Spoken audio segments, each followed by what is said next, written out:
Ma'am, you need to wake up." The flight attendant's voice trembled just enough to make the businessman across the aisle look up from his laptop. Outside the oval window, the sun was blinding against polished metal. Inside, seat 17 felt strangely small. The young woman didn't stir at first. Her head rested softly against the cool glass, long wavy brown hair cascading over one shoulder, lashes resting peacefully on her cheeks. She looked like someone dreaming about ordinary things: coffee shops, unfinished college papers, a quiet apartment somewhere far from noise. "Miss," the attendant whispered again, leaning closer. That's when the shadow passed over the window. A ripple of gas moved through the cabin. Someone behind her muttered, "Is that military?"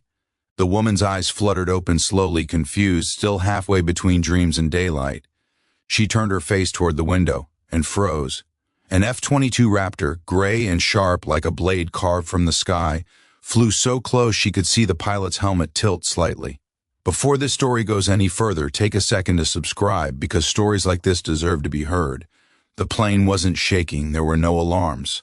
Just a quiet, suffocating question hanging in recycled cabin air: why would fighter jets intercept a commercial flight? The captain's voice crackled overhead, calm but tight. "Ladies and gentlemen, please remain seated." That was it, no explanation. The young woman in seat 17A swallowed hard. She hadn't done anything wrong. At least she didn't think she had. But as another jet slid into formation on the other side, the reality settled over her like cold water. Someone on this plane mattered enough for the United States Air Force to respond. And somehow, every instinct in her chest whispered the same terrifying possibility: it might be her. The cabin returned to that eerie quiet that only exists at 30,000 feet when fear doesn't have a shape yet. The young woman blinked slowly, forcing herself to breathe evenly. Her name was Lila Carter, though no one on this flight knew that except the airline manifest. She was 24, traveling alone from Seattle to Washington, D.C., wearing a soft blue long-sleeve top that now felt thinner than paper. She tucked a strand of hair behind her ear, trying to steady her hands. Across the aisle, a man in a tailored suit whispered into his phone until a flight attendant firmly asked him to switch it off. Behind Lila, a mother pulled her child closer.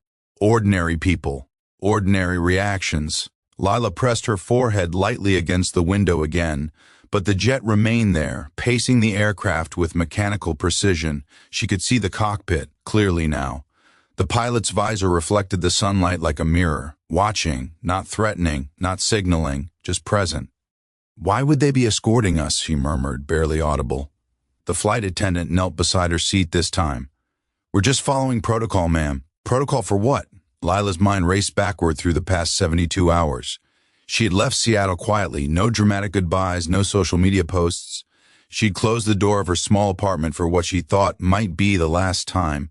The only unusual thing she carried wasn't in her suitcase. It was a name: Falcon.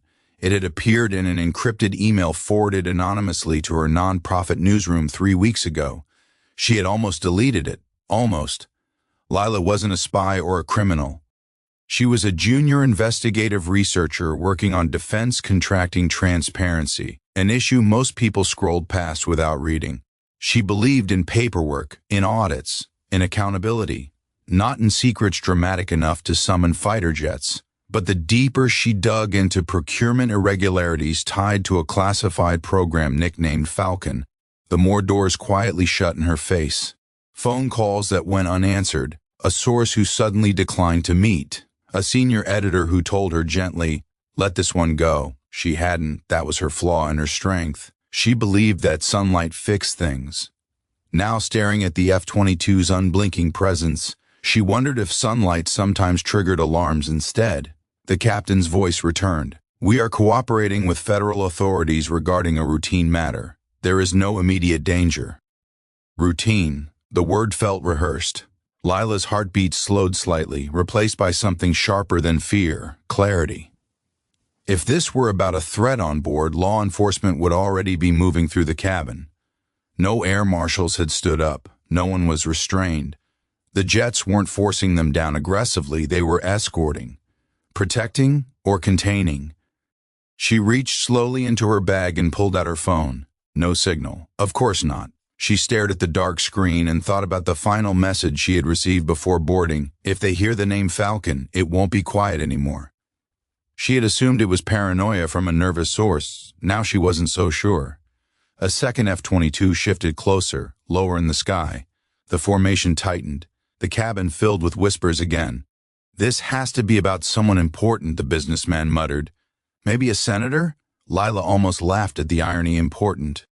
She didn't feel important. She felt small, suspended between blue sky and sealed metal, caught in machinery far larger than herself. But importance wasn't always about status. Sometimes it was about information, and information could make even the quietest person dangerous. The flight attendant squeezed her arm gently. "You're okay." Lila nodded, though her thoughts were no longer on the jets alone. They were on what would happen when they landed. She had planned to meet someone in D.C., a former Air Force systems analyst who claimed Falcon wasn't just a project. It was a surveillance architecture capable of targeting domestic citizens under certain emergency authorizations. She hadn't fully believed him. Now, with two of the most advanced fighter jets in the world pacing her flight, belief felt less optional. The plane began a gradual descent earlier than scheduled, subtle, controlled, intentional. Lila watched the clouds part beneath them and felt the first real wave of consequence wash over her. Curiosity had brought her here. Integrity had kept her moving. But power, real power, had just introduced itself outside her window, and it was listening. Chapter 2. By the time the landing gear extended, the cabin had split into two emotional camps. Those who pretended nothing unusual was happening, and those who could no longer look away from the windows. Lila belonged to neither. She was thinking about chain reactions, thinking about how institutions protect themselves, thinking about whether she had underestimated the weight of the name Falcon. The wheels touched the runway at Joint Base Andrews instead of the civilian airport listed on her ticket. That alone shifted the mood from curious to undeniable. Military vehicles waited at a distance, not swarming but present enough to eliminate doubt. The F-22s peeled away gracefully, their job apparently complete. As the plane taxied, no one clapped, no one joked. The captain spoke again. "We appreciate your cooperation." Cooperation. Lila's pulse quickened. When the doors opened, uniformed personnel boarded calmly, not aggressive, not shouting, just precise. One officer scanned a tablet, then looked up. Lila Carter? The sound of her name in that cabin was heavier than any accusation. She stood slowly, every eye followed her. She felt exposed, not because she had done something wrong, but because she suddenly understood the imbalance in the room. They had authority. She had a laptop and a question. "That's me," she said evenly. The officer nodded. "We need you to come with us for a brief conversation." Brief. Another word designed to soften reality. She glanced once at the window where the sky was now empty. The jets were gone, but their message lingered. Outside the plane, the air felt different, crisper, controlled. She was escorted toward a low building near the runway. No handcuffs, no public spectacle. That was intentional. This wasn't about punishment. It was about containment. Inside a quiet room with a metal table and two chairs, a senior official entered, not in combat gear, in a pressed uniform with measured posture. "Miss Carter," he began, sitting across from her. "You've been asking questions about a restricted program." She met his gaze. "I've been asking about defense spending discrepancies." He didn't smile. "You used the term Falcon in correspondence." There it was, spoken aloud. The room felt smaller. "It was in documents I received," she replied. "Journalists follow documents." "You're not cleared for what those documents imply." The statement wasn't angry. It was factual. Lila leaned back slightly. Fear tried to surface again, but she pushed it aside with logic. If something exists that affects citizens, clearance shouldn't be the barrier to accountability. Silence stretched between them. Outside, through a narrow window, she could see part of the runway. Ordinary planes taking off, life continuing. The official folded his hands. "You need to understand the implications of publishing incomplete interpretations. National security programs operate in complexity, and public trust operates in transparency." She answered quietly. He studied her, not as a criminal but as a variable. "The escort was precautionary," he said finally, "not intimidation." She almost believed him. Almost. "Then why intercept at all?" she asked. He paused just long enough to confirm her instincts. Because once the name Falcon enters certain channels, we evaluate exposure risk.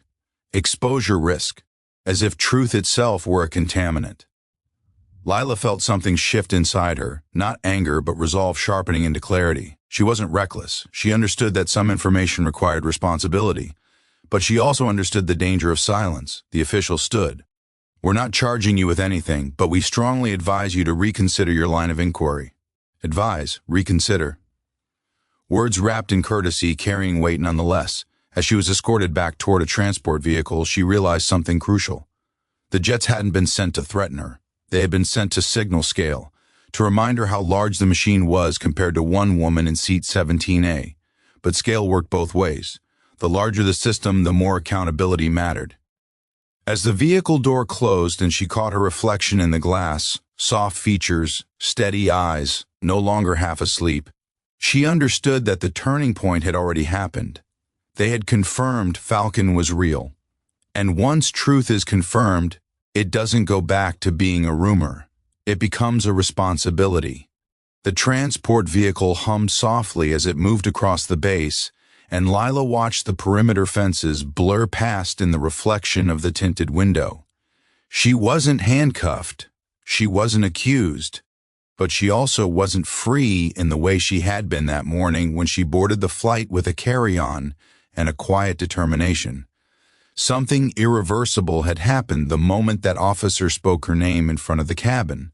The illusion of smallness was gone. Inside a secondary briefing room, less sterile than the first, almost corporate in its decor, she was offered water and left alone for nearly 20 minutes. It wasn't accidental. Silence is a strategy. It gives fear space to grow. Lila knew that tactic from interviews she'd studied, pressure without visible force. She folded her hands in her lap and focused on slowing her breathing. If they wanted her rattled, she would not give them that advantage. When the door opened again, it wasn't the same uniformed official. This man wore a dark suit, no insignia, no visible rank. He carried a thin folder and an expression that suggested long experience managing inconvenient truths. "Miss Carter," he began, sitting across from her, "you've shown initiative. That's admirable. Compliments often precede containment." She held his gaze without speaking.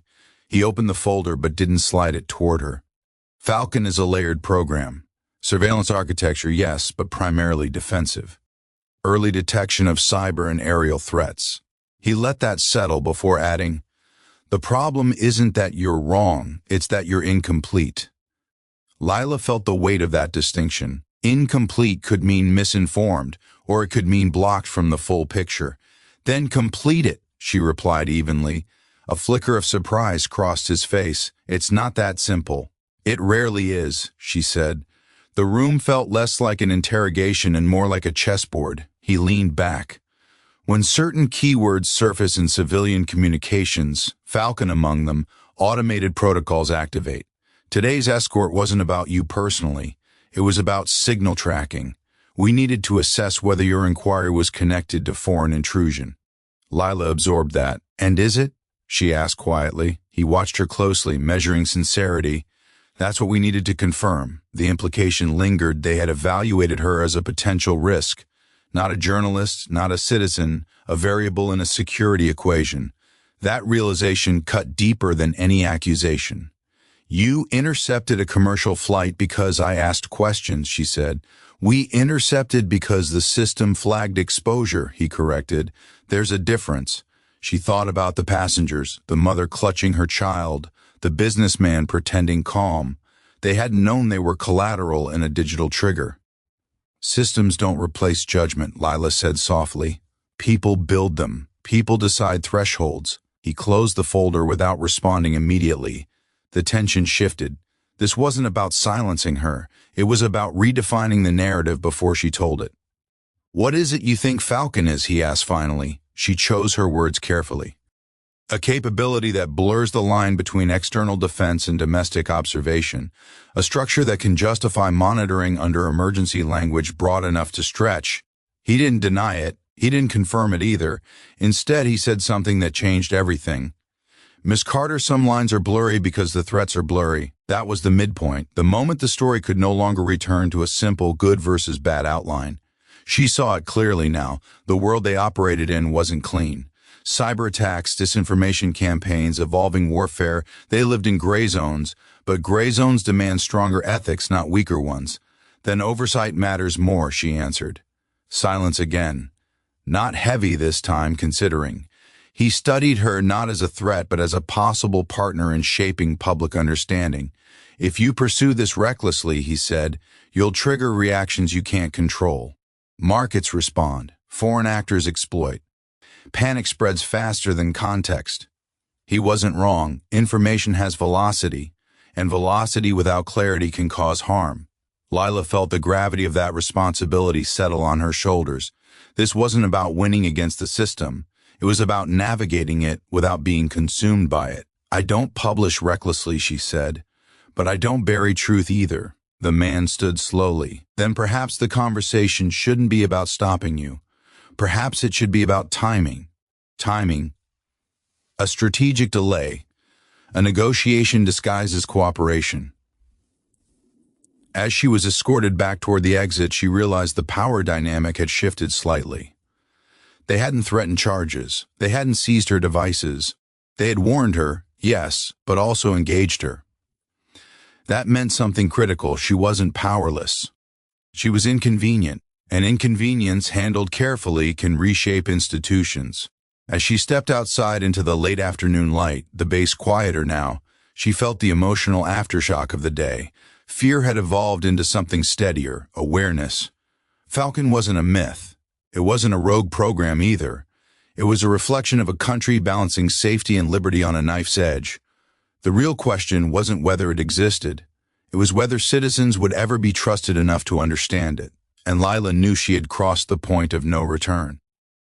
The ride from the base to a civilian drop-off point was quiet, almost courteous. No sirens, no spectacle. Just a government SUV blending into late-day traffic as if nothing extraordinary had occurred. Lila stared out the window at suburban neighborhoods passing by. Lawns trimmed, flags waving gently in the breeze, kids riding bikes on sidewalks. Ordinary America. The very thing programs like Falcon claimed to protect. The irony wasn't lost on her.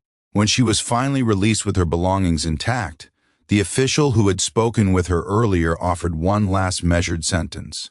Transparency and security are not enemies, Miss Carter, but they don't move at the same speed.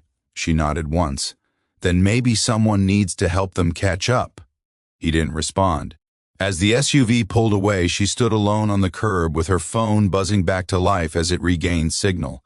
Notifications flooded in, missed calls from her editor, encrypted messages from her source, headlines speculating about a temporary military escort of a commercial flight. The story was already leaking in fragments. That was the consequence of visible power, people notice. She inhaled deeply before dialing her editor. Are you safe? He asked immediately. Yes. What happened? She looked at the sky, now empty and quiet. They confirmed it exists. Silence on the other end. Not shock, recognition. Did they threaten you? He asked. No, she said truthfully. They warned me. There's a difference. That difference mattered. Threats closed doors. Warnings implied choice. Back in her small hotel room that evening, she opened her laptop slowly. The cursor blinked on a blank document. The temptation to write something explosive, to capitalize on drama, was strong. It would trend. It would spark outrage. But outrage without nuance fractures trust. She replayed every word from the briefing in her mind. Falcon wasn't cartoon villainy. It was a system born from fear of unseen threats. The real issue wasn't its existence. It was its opacity. She began typing carefully, framing the story not as accusation but as inquiry.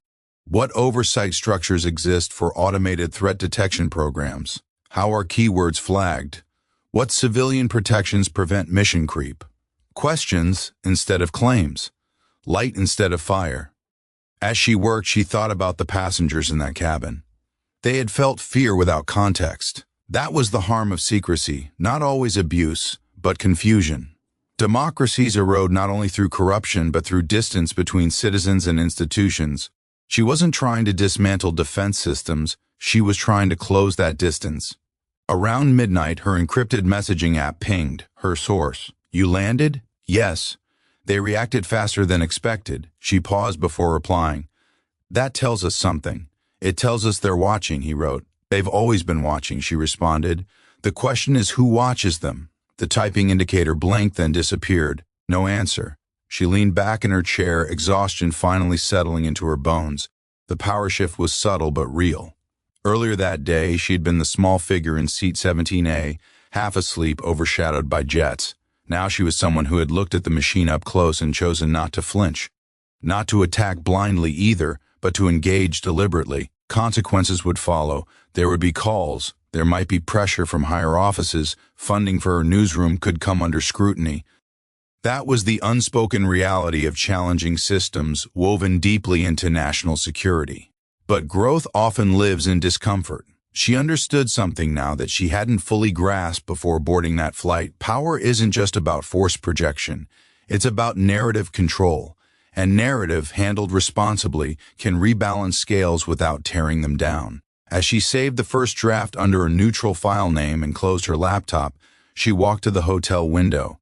The city lights shimmered below, steady and ordinary. Somewhere beyond that skyline, pilots trained in aircraft that cost more than most neighborhoods.